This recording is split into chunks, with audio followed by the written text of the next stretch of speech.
உரையாற்ற வருகை தருமாறு சகோதரர் அமீன் அன்சாரி அவர்களை அன்புடன் அழைக்கின்றோம்.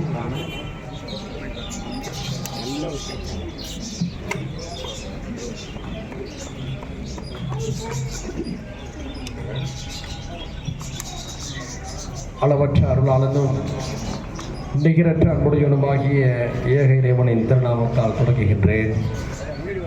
மயிலாடுதுறை மாவட்டம் நீடூர் நெய்வாசல் அஞ்சுமன் லஜ்னத்துல் இர்ஷாத் சங்கத்தின் சார்பில் இந்தியாவின் 80வது சுதந்திர தின விழாவையொட்டி இளைஞர்களுக்கான விழிப்புணர்வு நிகழ்ச்சிக்கு தலைமையேற்றிருக்கக்கூடிய சங்கத்துடைய தலைவர் ஹெச் முகமது முசம்மில் அவர்களே, வரவேற்புரை ஆற்றிவிட்டு அமர்ந்திருக்கக்கூடிய சங்கத்தின் செயலாளர் மிஸ்பாகுதீன் அவர்களே,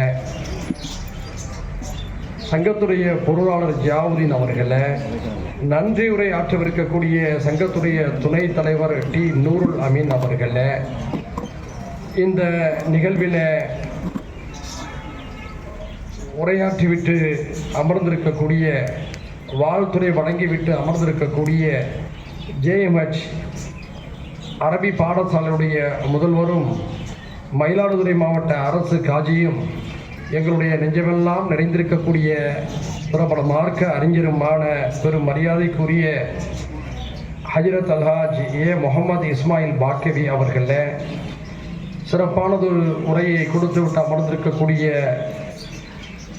மனிதவள பயிற்சியாளர் அண்ணன் SA மன்சூர் அவர்களே, கிராத் ஓதி அமர்ந்திருக்கக்கூடிய ஜாமியா மஸ்ஜித் மற்றும் மதரசத்துல் ரிஸ்வானுடைய தலைமை ஆசிரியர் மௌலவி டி முகமது அசாருதீன் பிலாலி அவர்களே,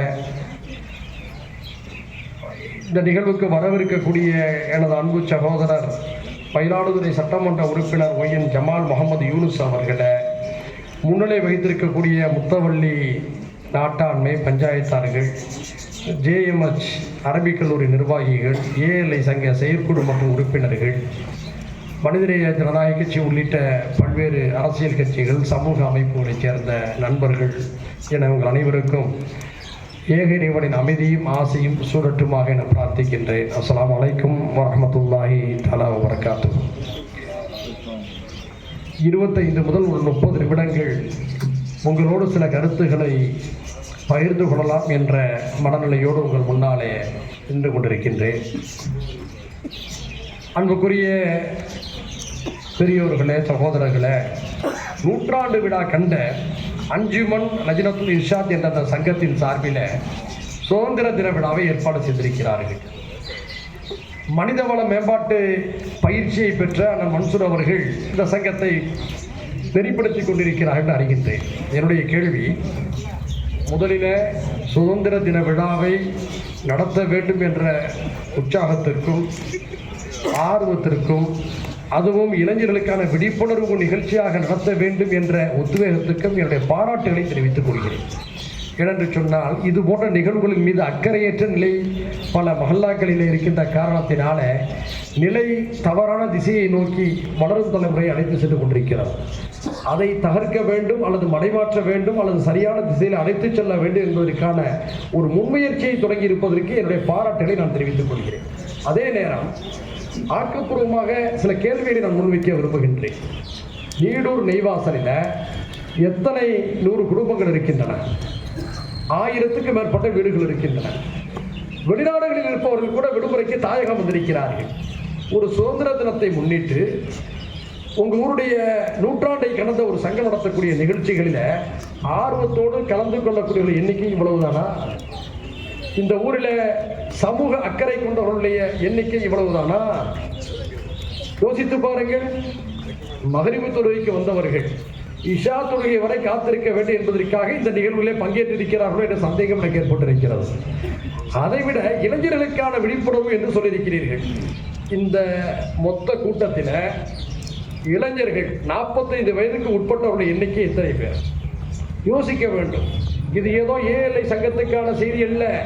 முழு நீடூர் நெய்வாசல் ஜமாத்தார்களுக்கும் நான் சொல்லக்கூடிய எச்சரிக்கை கலந்த ஒரு விழிப்புணர்வு. இது ஒரு சிறப்பான நிகழ்ச்சியில் நீங்கள் எல்லாம் எந்த அளவுக்கு இளைஞர்களோடு வந்து பங்கேற்று வந்திருக்க வேண்டும், எந்த அளவுக்கு உங்களுடைய குடும்பத்தை சேர்ந்த அடுத்த தலைமுறையை கொண்டு வந்திருக்க வேண்டும். சகோதரர், உங்களுடைய சட்டமன்ற உறுப்பினர் வருகை தருகிறார். உங்களின் சார்பில் நானும் வரவேற்க கடமைப்பட்டிருக்கின்றேன். ஆக என்னுடைய கோரிக்கை, என்னுடைய வேண்டுகோள் என்னவென்று சொன்னால், சடங்குக்காக எந்த நிகழ்வையும் நடத்திவிட்டு நாம் சென்றுவிடக் கூடாது. மாறாக ஆக்கப்பூர்வமாக இருக்க வேண்டும். இளைஞர்களுக்கான விழிப்புணர்ச்சி என்று சொல்லிவிட்டு இளைஞர்கள் எங்கே சென்றார்கள்? ஏன் இளைஞர்களை திரட்டுவதில் தோல்வி ஏற்பட்டது?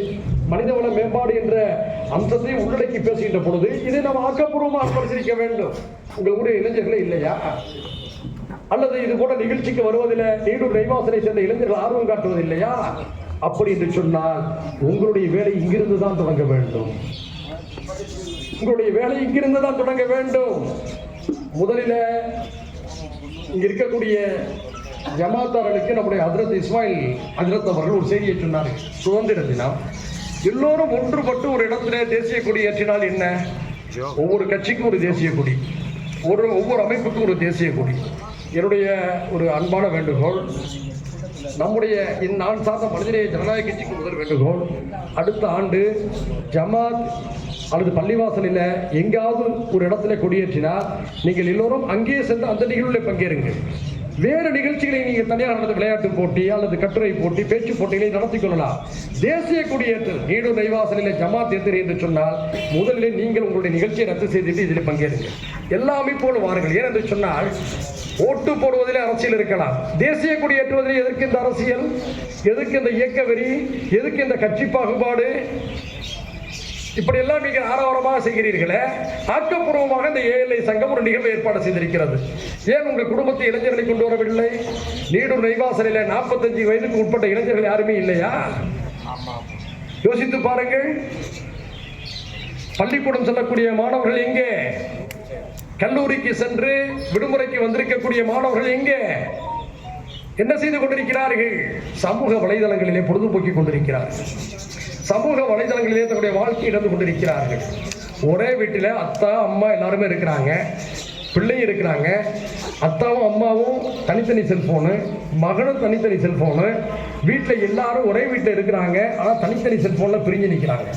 ஒரே வீட்டில் வெவ்வேறு உலகத்தில் வாழ்ந்து கொண்டிருக்கக்கூடிய ஒரு சூழல் இன்று உருவாகி இருக்கிறது. ஒரே நேரத்தில் உட்கார்ந்து சாப்பிட வேண்டும் என்ற எண்ணம் யாருக்காவது வருகிறதா? ஒன்றெல்லாம் ஒரு வீட்டில் மதியமோ இல்லை இரவோ குடும்பத்தோடு எல்லாரும் ஒன்றா உட்கார்ந்து சாப்பிடுவோம். இந்த வாய்ப்பு இல்லாமல் போயிடுச்சே. அடிப்படை குடும்ப அமைப்பு இன்னைக்கு செதறி போயிடுச்சே. யோசிக்க வேண்டாமா? அப்ப இத்தகைய காலகட்டத்தில் தான் இளைஞர்களுக்கான எழுச்சி என்ற தலைப்பினை நீங்கள் எல்லாம் ஒருங்கிணைத்திருக்கிறீர்கள். முதலில் இளைஞர்களை வென்றெடுங்கள். இளைஞர்களை வென்றெடுக்க வேண்டும் என்று சொன்னால் அவர்களுடைய மனநிலையை முதலில் புரிந்து கொள்ள வேண்டும். இன்றைய இளைஞர்களுக்கு மத்தியில் எது தாக்கமாக இருக்கிறதோ அதை புரிந்து கொண்டு அதன் வழியாக சென்று அவர்களை வென்றெடுக்க வேண்டும்.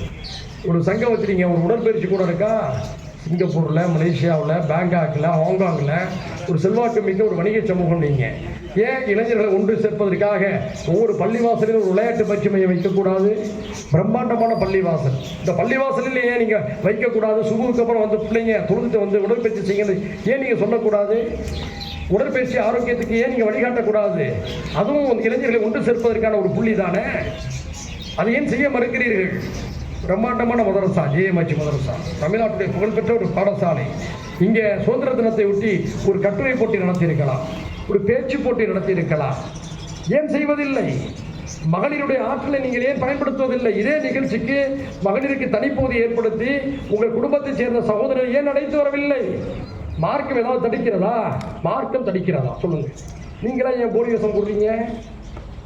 பெருமானார் ஸல்லல்லாஹு அலைஹி வஸல்லம் அவருடைய அருமைக்குரிய மனைவியார் அன்னை கதீஜா ரலியல்லாஹு அன்ஹா அவர்கள் சந்தையில் சென்று வியாபாரம் செய்தார்களா இல்லையா? நபிகளார் தடுத்தார்களா? யோசித்து பாருங்கள். அப்படி என்று சொன்னால் பெண்களுடைய ஆற்றலை முடக்கி விடாது. கட்டுப்பாடு ஒழுங்கு என்பது வேறு. ஆனால் அறிவை பெறுவதில், ஆற்றலை வெளிக்காட்டுவதில் அவருடைய திறமைகளை ஒழித்து விடாதீர்கள், மறைத்து விடாதீர்கள். ஆற்றலையும் வளங்களையும் வெளிக்காட்டக்கூடிய வாய்ப்புகளை போலித்தனம் நம்மள ஒரு கற்பனை பண்ணிக்கிறோம். ஏற்கனவே என்ன சொல்றாங்க? முஸ்லீம் பெண்களுக்கு சுதந்திரம் இல்லை, அடக்கி ஒடுக்கி வச்சுருக்காங்க. படி வருதா இல்லையா?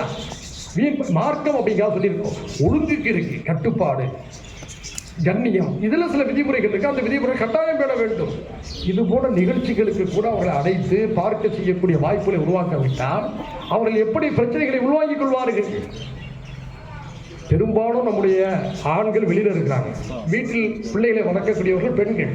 இந்த செய்திகள் அவர்களுக்கு போனால் தானே அவர்கள் இந்த பிள்ளைகளை ஆற்றுமையப்படுத்தி உருவாக்குவார்கள். எனவே மனிதவள மேம்பாடு என்று சொல்கின்ற பொழுது, ஜென்சி தலைமுறையை வெல்ல வேண்டும் என்ற சிந்தனை வருகின்ற பொழுது, இளைஞர்களை வெல்ல வேண்டும் என்று நினைக்கின்ற பொழுது, ஆக்கப்பூர்வமான புள்ளியிலிருந்து உங்களுடைய வேலைகளை தொடங்குங்கள் என்று இந்த ஏஎல்ஐ சங்கத்துக்கு ஒரு அன்பான வேண்டுகோளை முன்வைக்கின்றேன். அடுத்ததாக, நேரம் இல்லை, 8:30க்கு இஷா. அதன் பிறகு இன்னும் பல நிகழ்ச்சிகளுக்கு செல்ல வேண்டும். உங்களுடைய சட்டமன்ற உறுப்பினர் வந்துவிட்டார். முன்கூட்டியே வந்திருந்தால் அவருடைய நேரத்தை அவர் எடுத்திருப்பார். அவரும் பேச வேண்டும். சுருக்கமாக ஒன்றை சொல்லிக்கொள்ள கடமைப்பட்டிருக்கின்றேன். காலத்தின் சவால்களை எதிர்கொள்ள நீங்கள் தயாராகுங்கள்.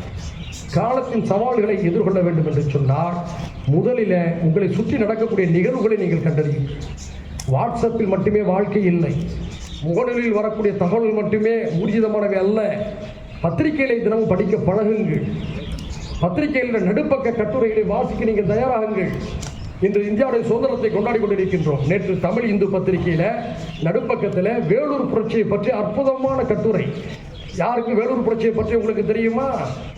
இன்னைக்கு அஜித்திர படம் என்னங்கிறத கேட்டால் டக்குன்னு ஒரு பையன் அந்த பையனை கேட்டால் சொல்லுவார்.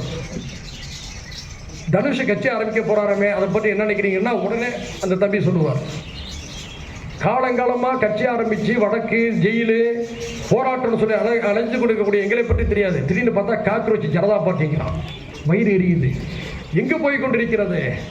இப்படிப்பட்ட இந்த சூழலுக்கு மத்தியில் தான் வேலூர் புரட்சியை பற்றி யாருக்கும் தெரியவில்லை. இந்தியாவுடைய சுதந்திர போராட்டத்திற்கு தேசம் தழுவிய அளவிற்கு ஒரு பெருங்கொண்ட எழுச்சி கட்டமைக்கப்பட்டது என்று சொன்னால் 1857ஆம் ஆண்டு தலைநகர் டெல்லியை மையமாக வைத்து முகலாய சாம்ராஜ்யத்திலே கடைசி பேரரசர் 2ஆம் பகதூர் ஷா அவர்களின் தலைமையில் நடைபெற்ற விடுதலை போராட்டமாகும். எல்லோரும் ஏற்றுக்கொள்ளக்கூடிய ஒருமித்த கருத்து அதுதான். இந்து முஸ்லிம் கிறிஸ்தவர்கள் என்று பாகுபாடு இல்லாமல் ஜான்சி ராணி லட்சுமிபாய், தாந்தியா தோபே போன்ற மன்னர்களெல்லாம் எங்களுடைய ஒன்றுபட்ட புரட்சிக்கு தலைவர் பகதூர் ஷா அவர்கள் தான் என்று பிரகடனம் செய்தார்கள். அப்படிப்பட்ட ஒரு சிறப்பான புரட்சி தேசிய அளவிலே நடத்தப்பட்டது என்று சொன்னால் அதற்கு முன்னோட்டமான புரட்சி எங்கே நடைபெற்றது? வேலூரிலே நடைபெற்றது. நம்முடைய தமிழ் மண்ணிலே நடைபெற்றது. 1806ஆம் ஆண்டு வேலூர் கோட்டையிலே தீரன் திப்பு சுல்தானுடைய வாரிசுகள் நடத்திய விடுதலை கிளர்ச்சியை பற்றி நாம் எத்தனை பேர் அறிந்திருக்கின்றோம்? இந்த ஜென்சி தலைமுறைக்கு அதை நாம் சொல்லியிருப்போமா? நேற்று வெள்ளிக்கிழமை ஜும்மா, இன்று சனிக்கிழமை, நேற்றைய தினம் எத்தனை பள்ளிவாசல்களிலே சுதந்திர போராட்டத்துடைய வரலாறு குறித்து இமாம்கள் பேசியிருப்பார்கள். ஏன் பேசக்கூடாது என்பதற்கு மார்க்கம் தடை விதித்திருக்கிறதா? தீரன் திப்பு சுல்தான் கொல்லப்பட்ட பிறகு அவருடைய பிள்ளைகளை வேலூர் சிறையிலே பூட்டி வைக்கிறார்கள். பூட்டி வைத்த அந்த பிள்ளைகள் அடிமை ஆட்சிக்கு மத்தியிலே வாழ விரும்பவில்லை. சிறையில் இருந்தவாறு கிளர்ச்சிக்கு திட்டமிடுகிறார்கள். அந்த கிளர்ச்சி ஒரு திருமணத்தின் வாயிலாக நடைபெறுகிறது. திருமணம் என்றால் என்ன? நாளைக்கு கூட உங்கள் ஊரில் ஒரு திருமண நிகழ்ச்சிக்கு நான் வரேன். திருமணம் என்றாலே முதல் நாள் இரவிலிருந்து அந்த குடும்பங்களிலே கொண்டாட்டங்கள் தூங்கிவிடும். மகிழ்ச்சி, ஆரவாரம், புத்தாடைகள், நண்பர்கள் வீடுகளுக்கு விருந்துகள், உறவினர்கள் தூரத்து பகுதியிலிருந்து எல்லோருக்கும் அழைப்புகள் என்று சந்தோஷங்கள் பொங்கி வழியும். அதுதான் திருமணம். முதல் நாள் இரவிலிருந்தே தொடங்கிவிடும். பல இடங்களிலே 3 நாட்கள், ஒரு வாரம் அந்த திருமணங்கள் கொண்டாடப்படும். ஆனால் திப்பு சுல்தானுடைய பிள்ளைகள் வேலூர் சிறையிலே பூட்டப்பட்டிருந்த நேரத்தில் தங்களுடைய திருமண தேதியை மையமாக வைத்து ஆங்கிலேய அரசுக்கிடையே ஒற்றர் பிரிவுக்கு உளவு படைக்கு தகவல் போய்விடக்கூடாது என்பதற்காக திருமணத்தை முன்னிட்டு எல்லோரும் ஒன்று கூடுவது போன்ற ஒரு ஏற்பாடுகளை செய்து திருமணத்தை மையமாக வைத்து விடுதலை கிளர்ச்சியை உருவாக்கினார்கள். அவர்கள் எழுப்பிய அந்த விடுதலை கிளர்ச்சியில் தான் வேலூர் கோட்டை நெருப்பால் பொங்கி எழுந்தது. ஆங்கிலேயர்கள் துரத்தி அடிக்கப்பட்டார்கள், மிரண்டு போனார்கள். புரட்சியின் செய்தி அறிந்து ஆற்காட்டை மையம் கொண்டிருந்த ஆங்கிலப்படை வந்த பிறகுதான் அந்த புரட்சி ஒடுக்கப்படுகிறது. ஏனென்று சொன்னால் போதிய ஆயுதங்கள் இல்லாத நிலை. அந்த புரட்சியில் 700 முஸ்லிம்கள் கொல்லப்பட்டார்கள். வேலூர் கோட்டையை பார்க்கின்ற பொழுதும், வேலூர் கோட்டையை சுற்றி ஓடிக்கொண்டிருக்கக்கூடிய அகழியை பார்க்கின்ற பொழுதும் அகழியிலே தண்ணீர் ஓடுவதாக நான் கருதவில்லை. விடுதலை போராளிகளுடைய ரத்தம் கலந்த அந்த தண்ணீருடைய எச்சம் ஓடிக்கொண்டிருப்பதாகத்தான் நான் அறிகின்றேன். பாலாற்றங்கரையில் ரத்தம் கொட்டியது. திப்பு சுல்தானுடைய வாரிசுகள் சிறைபிடிக்கப்பட்டார்கள். இதற்கு மேல் அவர்களை வேலூர் கோட்டையில் வைத்திருந்தால் விடுதலை கடலை மூட்டிக்கொண்டே இருப்பார்கள் என்று பதறிப்போய் அவர்களை கல்கத்தாவுக்கு சிறைப்பிடித்து அனுப்பி வைத்தார்கள். திப்பு சுல்தானுடைய வாரிசுகள் இப்போது கல்கத்தாவில் இருக்கிறார்கள். எப்படி தெரியுமா? நாட்டை காட்டி கொடுத்த சாவர்கருடைய பரம்பரையினர் இன்று அதிகாரத்தில் இருந்து கொண்டிருக்கிறார்கள். மன்னிப்பு கடிதம் எழுதி கொடுத்த சாவர்கருக்கு இன்று அந்தமான் விமான நிலையத்துக்கு பெயர் சுற்றி மகிழ்ந்திருக்கிறார்கள். அந்த பரிதாபம். விடுதலை போருக்காக தன் இனத்தையே, தன் குலத்தையே, தன் குடும்பத்தையே பறிகொடுத்த திப்பு சுல்தானுடைய வாரிசுகள் நாடு கடத்தப்பட நிலைக்கு தள்ளப்பட்டு கல்கத்தாவுக்கு கடத்தப்பட்டு இன்று ரிக்ஷா தொழிலாளிகளாக இருந்து கொண்டிருக்கிறார்கள். விடுதலைக்காக குரல் கொடுத்தவர்களுடைய வாரிசுகள் ரிக்ஷா தொழிலாளிகளாக இருக்கிறார்கள். விடுதலை போரிலே நாட்டை காட்டிக் கொடுத்தவர்கள் எல்லாம் இன்று அதிகார மையத்தில் குலைச்சுக் கொண்டிருக்கிறார்கள். காந்தி கொல்லப்படுகிறார், கோட்சேயின் வாரிசுகள் அதிகாரத்தில் இருக்கிறார்கள். சுதந்திரம் தந்த விரும்பத்தகாத பரிசுகளில் இதுவெல்லாம் ஒன்று. அந்த வேலூர் புரட்சியை படிக்கின்ற பொழுதெல்லாம் உங்களுடைய எண்ணங்களிலே புத்தாக்கம் உருவாக வேண்டுமா இல்லையா? எத்தனை இளைஞர்கள் அதை பற்றி நீங்கள் சிந்திக்கிறீர்கள்? 20-25 வயதுக்கு உட்பட்ட திப்பு சுல்தானுடைய பிள்ளைகள் தான் அந்த கிளர்ச்சியை மூட்டினார்கள். வரலாறு பூரிப்போடு வேலூர் புரட்சியை பதிவு செய்திருக்கிறது. தமிழ்நாட்டுக்கு சிறப்பு சேர்க்கக்கூடிய புரட்சிகளில் ஒன்று அந்த வேலூர் விடுதலை புரட்சி. கட்டபொம்மனை பற்றி பேசுகிறோம். மகிழ்ச்சி. வீரபாண்டிய கட்டபொம்மனுடைய விடுதலை போராட்டத்தை மறக்க முடியாது. தீரன் சின்னமலையுடைய தியாகத்தை போற்றுகின்றோம். மகிழ்ச்சி. வீரன் அழகுமுத்துக்களுடைய தியாகத்தை போற்றுகிறோம். மகிழ்ச்சி. புலித்தேவருடைய வரலாற்றை போற்றுகின்றோம். மகிழ்ச்சி. சின்னமருது பெரிய மருதுடைய தியாகத்தை போற்றுகின்றோம். மகிழ்ச்சி. கப்பலோட்டிய தமிழர் வ.உ.சி.யுடைய தியாகத்தை போற்றுகின்றோம். மகிழ்ச்சி. மருதநாயகத்துடைய தியாகத்தை போற்றுகின்றோம். மகிழ்ச்சி.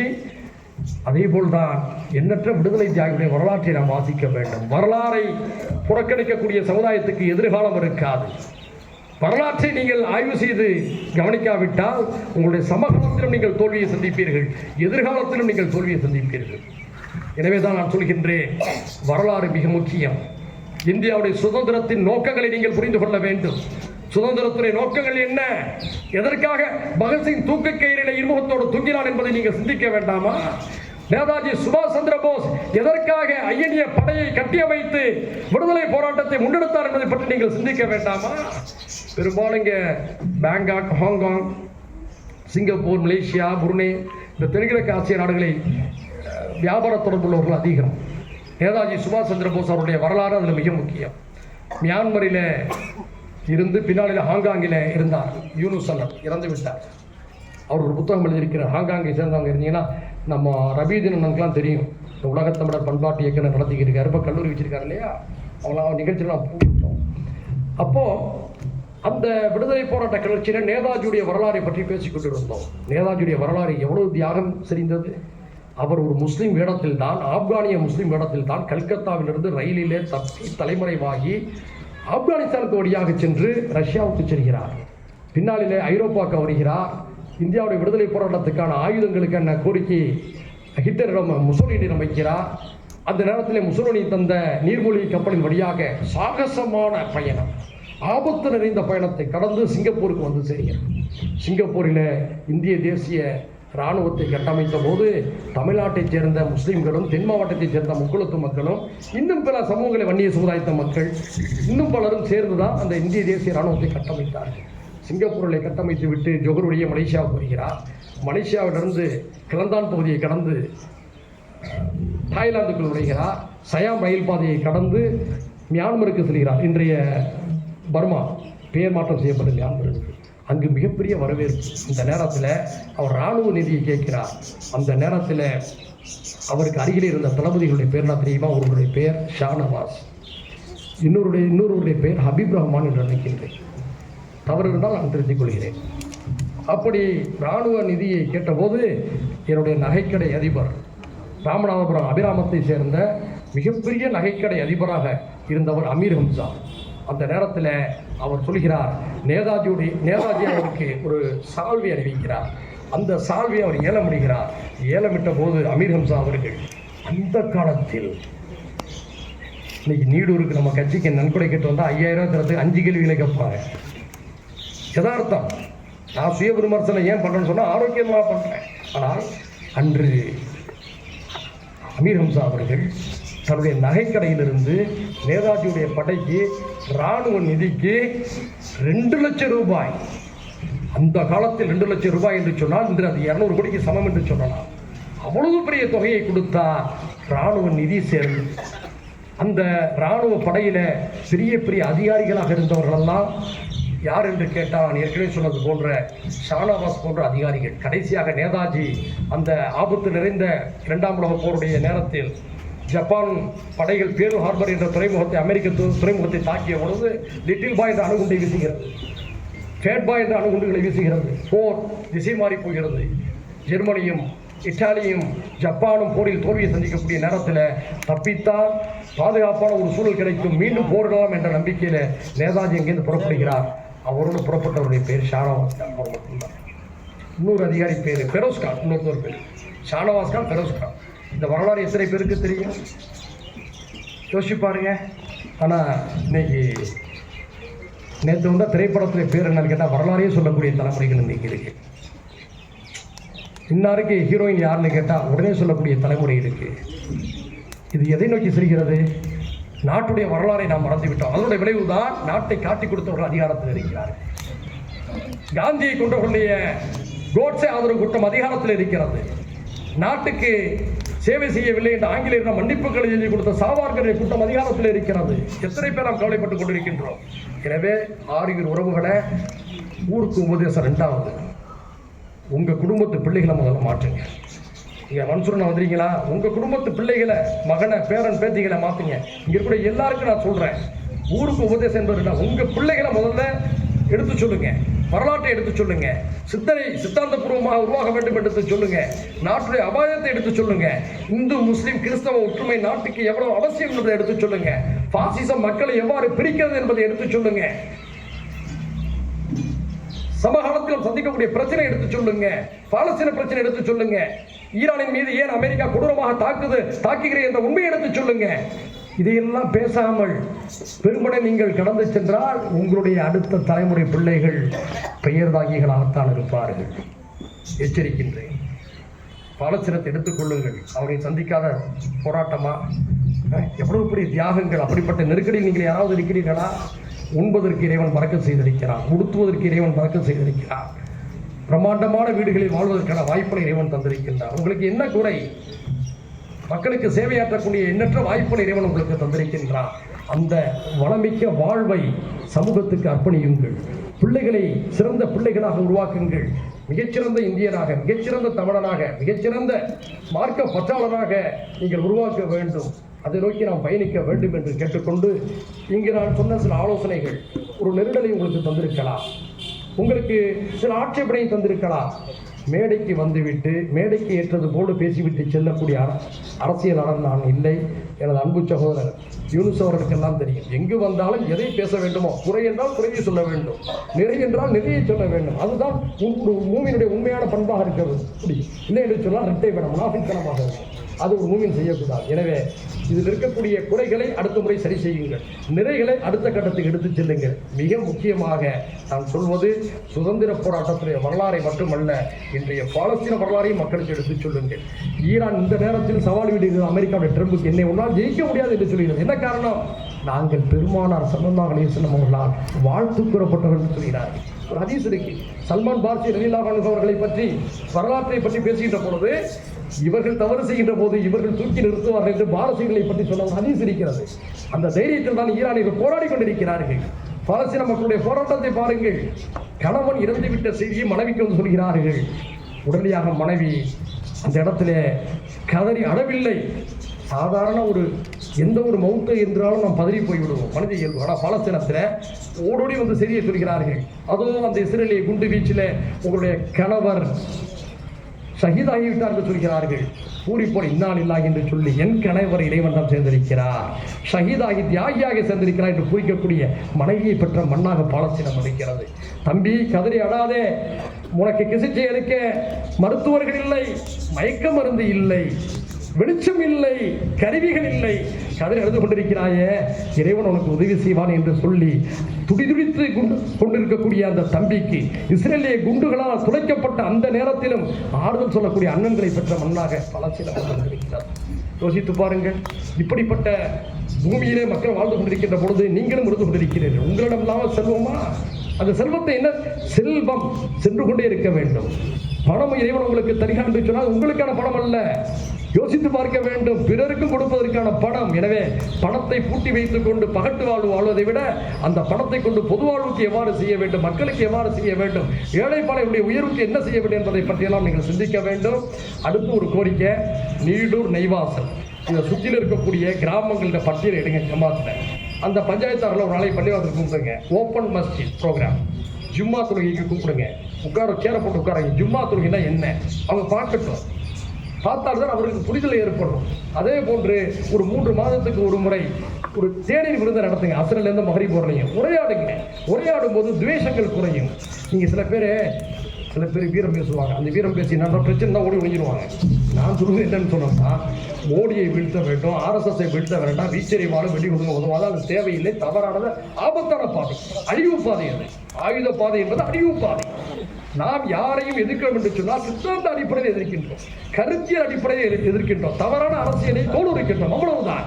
அவர்களை வீழ்த்த வேண்டும் என்று சொன்னால் ஜனநாயக பாதையில் பெரும்பான்மையாக வாழக்கூடிய இந்து சமுதாய மக்களை நம் பக்கம் அரவணைத்து அவர்களுக்கும் நமக்கும் இடையிலே நேசத்தை, அன்பை, உறவை, சகோதரத்துவத்தை எடுத்து கூறி அதன் வழியாகத்தான் மாற்றங்களை செய்ய வேண்டும் என்ற யதார்த்தத்தை புரிந்து கொள்ளுங்கள்.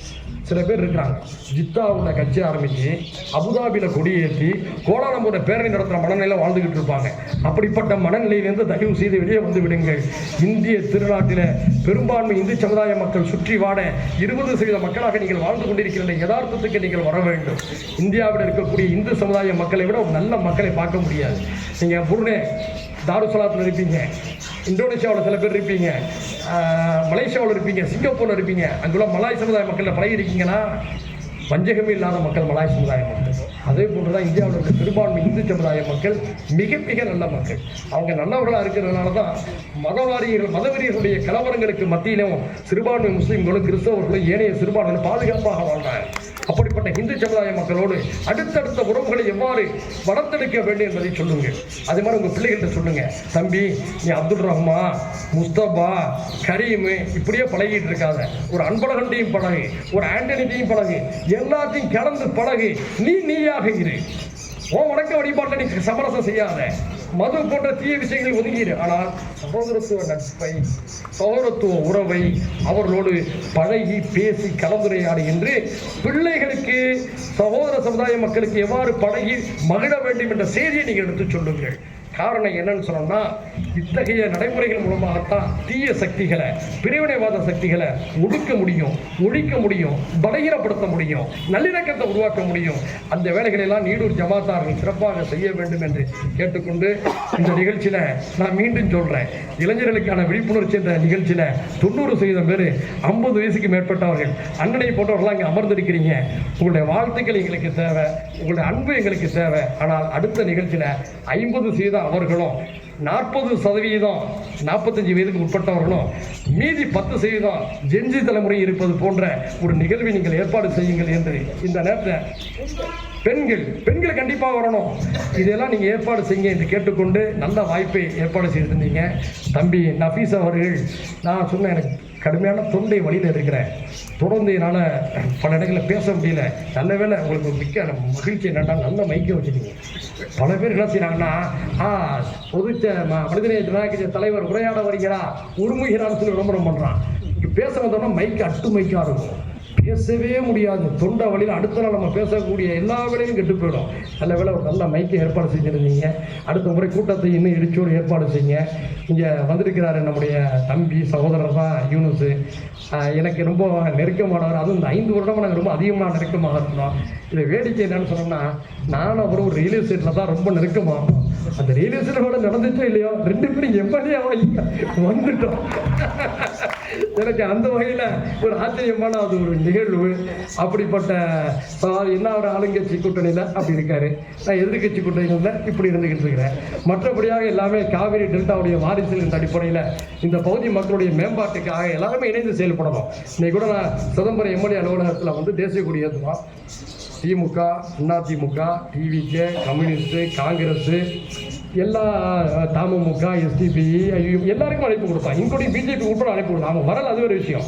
ஏன்னு சொன்னோம்னா ஒரு பொது நிகழ்வு உள்ள நம்ம அரசியல் பார்க்கக்கூடாதுன்னு நினைக்கிறோம். அதே போன்று தான் இந்த நிகழ்வில் நானும் யூனுஸும் அரசியல் வேறு, சமூகத்துடைய பொது நலன் வேறு என்ற அடிப்படையில் உட்கார்ந்துருக்கிறோம். இது போன்ற நல்ல சிந்தனைகளை நம்முடைய பிள்ளைகளுக்கு ஊக்குவிப்போம். தேர்தல் நேரத்தில் அரசியலில் ஆளுக்கு ஒரு நிலைப்பாடு எடுப்பீங்க. நான் மீண்டும் ஒரு ஜமாத்துக்கு ஒரு கோரிக்கை வைக்கிறேன். பள்ளிவாசல்களில் தயவு செய்து இன்னாருக்கு ஓட்டு போடுங்க என்ற அறிவிப்பை செய்யாதீங்க. பகைமையை உருவாக்கு. நீங்கள் ஒரு கூட்டணிக்கு ஓட்டு போட சொல்லும்போது இன்னொரு கூட்டணியில் உள்ளவங்க கோவப்படுறாங்க. பள்ளிவாசலுடைய வேலை அதல்ல. ஓட்டு வாக்களியுங்கள், ஜனநாயக கடமை நிறைவேற்றுங்கன்னு சொல்லுங்க. இந்த கூட்டணி தான் நான் நீங்க அப்படி செய்யற அறிவிப்பு எனக்கு கூட பிளஸா இருக்கும். நான் சார்ந்த கூட்டணி கூட அது பலமாக இருக்கும். ஆனால் இன்னொரு பக்கம் மற்ற கூட்டணியில் உள்ளவர்களை வேறு மனநிலைக்கு கொண்டு செல்லும். புரியுதான சொல்ல ஆபத்து? அதே போன்றுதான் ஒலிபெருக்கிகளை கவனமோடு கையாளுங்கள். அதோட டெசிபிள் அளவை குறைத்து வைத்துக் கொள்ளுங்கள், ஓசையின் அளவை குறைத்து வைத்துக் கொள்ளுங்கள். பிற சமூக மக்களுக்கு, நோயாளிகளுக்கு, மருத்துவமனையில் இருக்கக்கூடியவர்களுக்கு, முதியோர் இல்லங்களுக்கு தொந்தரவாக இருந்து விடக்கூடாது. மார்க்கம் அப்படி சொல்லவில்லை. இதையெல்லாம் நீங்கள் கவனத்திலே கொள்ளும்போதுதான் சமூக நல்லிணக்கம் பூத்து குலுங்கும். உங்கள் மீதான நன்மதிப்புகள் சுற்றுவாடக்கூடிய மக்களிடம் உயரும் என்றெல்லாம் சொல்லிக்கொண்டு இந்த சுதந்திர தின விழாவை சிறப்பாக ஏற்பாடு செய்த ஏஎல்ஐ சங்கத்துக்கு நான் சார்ந்த மனிதநேய ஜனநாயக கட்சியின் சார்பில் மனமார்ந்த பாராட்டுகளை தெரிவித்து வாய்ப்புக்கு நன்றி கூறி விடைபெறுகிறேன். நன்றி. வாகிறதான அல்ஹம்துலில்லாஹி ரப்பில் ஆலமீன். நான் அனைக்கும் வாய்த்தலாம். இந்நிகழ்ச்சிக்கு வருகை தந்திருக்கும் மயிலாடுதுறை சட்டமன்ற உறுப்பினர் சகோதரர் ஒய் என் ஜமால் முகமது யூனுஸ் அவர்களை சிறப்புரையாற்ற அழைக்கிறோம்.